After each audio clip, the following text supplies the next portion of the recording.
तेल्हारात पावन हनुमान जयंती निमित्त बालसंस्कार शिबिर भक्तिमय वातावरणात संपन्न। लहानग्यांना संस्कारांची अनमोल देणगी। पावन हनुमान जयंती निमित्त तेल्हारात आयोजित बालसंस्कार शिबिर उत्साहात आणि भक्तिमय वातावरणात संपन्न झालं। प्रभू श्री रामाचे अनन्य भक्त व पराक्रम, सेवाभावानी निष्ठेचे प्रतीक असलेल्या बजरंग बलीच्या प्रेरणेने तेल्हारा प्रखंड मातृशक्तीच्या वतीने हा संस्कार मूल्यांचा उपक्रम राबवण्यात आला। या शिबिरात सुमारे 25 बालकांनी उत्स्फूर्त सहभाग नोंदवून भारतीय संस्कृतीचे मोलाचे धडे आत्मसात केले। कार्यक्रमाची सुरुवात एकात्मता मंत्राने करण्यात आली, ज्यामुळे वातावरणात सकारात्मक ऊर्जा आणि भक्ती रसाची अनुभूती निर्माण झाली।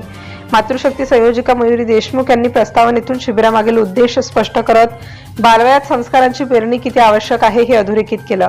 मुख्य वक्त्या वर्षा अकोटकर यांनी उपस्थित बालकांना अतिशय सोप्या व प्रेरणादायी शब्दात मार्गदर्शन करत आदर्श जीवन मूल्यांचे महत्त्व पटवून दिले। शिबिराचे विशेष आकर्षण म्हणजे लहानग्यांनी सादर केलेले विविध मंत्र, स्तोत्रे आणि भक्तिगीते, सामूहिक भजन तसेच हनुमान चालीसा पठणामुळे संपूर्ण परिसर भक्तिमय वातावरणाने भारून गेला होता। बालकांच्या निरागस आणि श्रद्धायुक्त सादरीकरणामुळे उपस्थितांनाही आध्यात्मिक आनंदाची अनुभूती मिळाली।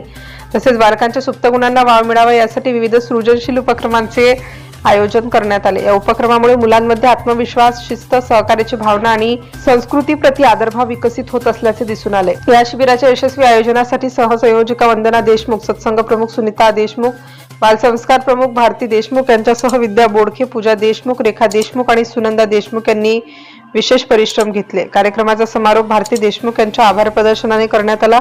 एकूणच पावन हनुमान जयंतीच्या निमित्ताने साकारलेल्या या उपक्रमातून तेल्हारात भक्ती, संस्कार आणि सांस्कृतिक मूल्यांचा सुंदर संगम अनुभवायला मिळाला। DCN न्यूज करिता संपादक सागर खराटेसह संपादक संदीप सोळंके।